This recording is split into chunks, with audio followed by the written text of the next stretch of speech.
Dans l'univers de Warhammer 40 000, parmi les 4 dieux du chaos, il y en a un que l'on surnomme le maître du changement. Et si tu as joué à Space Marine 2 ou juste que tu connais le lore de Warhammer 40 000, tu sais que les Thousand Sons sont la légion du chaos affiliée à Tzeentch. Et au sein de cette légion, il a un Astartes qui incarne la quintessence de la vision du dieu du chaos, Astortas l'inconstant.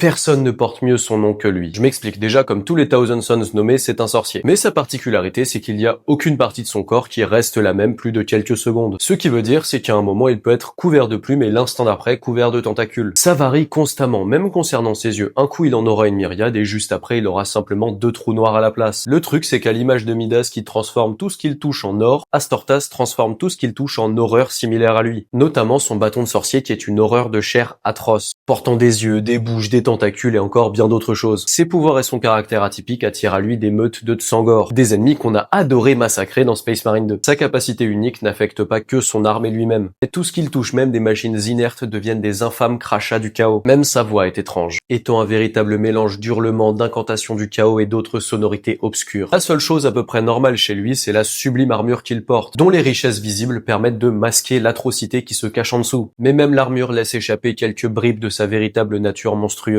Bien qu'il soit en constant changement et qu'il sait que Tzeentch a posé son regard sur lui, il ignore dans quel but, espérant que la folie ne le gagne pas et que l'architecte du changement lui a réservé l'immortalité démoniaque. Je te remercie, n'hésite pas à t'abonner, on parle de Warhammer tous les jours.